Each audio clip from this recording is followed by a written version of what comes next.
Chapter 47. So Joseph went to see Pharaoh and said, My father and my brothers are here from Canaan. They came with all their flocks and herds and possessions, and they are now in the land of Goshen.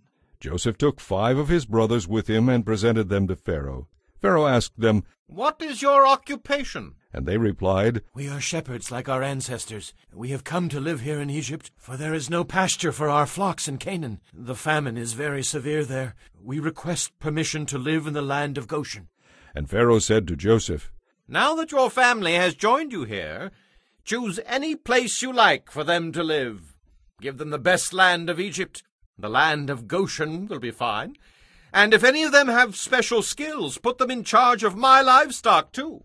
Then Joseph brought his father Jacob and presented him to Pharaoh, and Jacob blessed Pharaoh.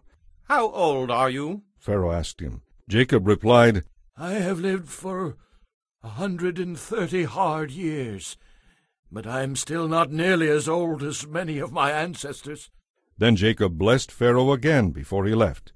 So Joseph assigned the best land of Egypt, the land of Ramses, to his father and brothers, just as Pharaoh had commanded. And Joseph furnished food to his father and brothers in amounts appropriate to the number of their dependents.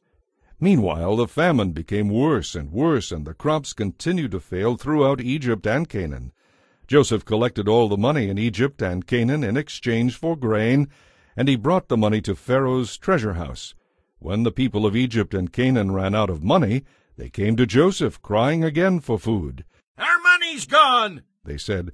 but give us bread. Why should we die? Well then, Joseph replied. since your money is gone, give me your livestock. I will give you food in exchange. So they gave their livestock to Joseph in exchange for food. Soon all the horses, flocks, herds, and donkeys of Egypt were in Pharaoh's possession. But at least they were able to purchase food for that year. The next year they came again and said, Our money is gone, and our livestock are yours. We have nothing left but our bodies and land. Why should we die before your very eyes? Buy us and our land in exchange for food. We will then become servants to Pharaoh.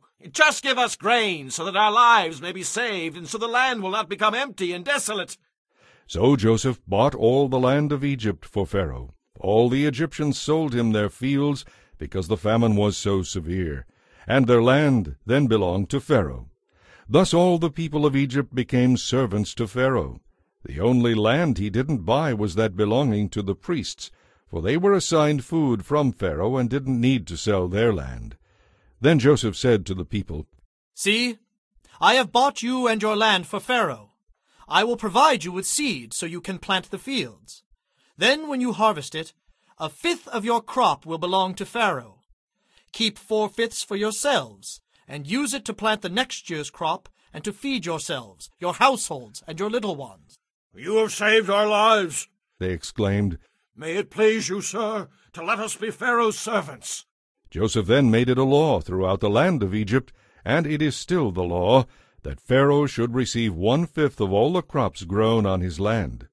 But since Pharaoh had not taken over the priests' land, they were exempt from this payment.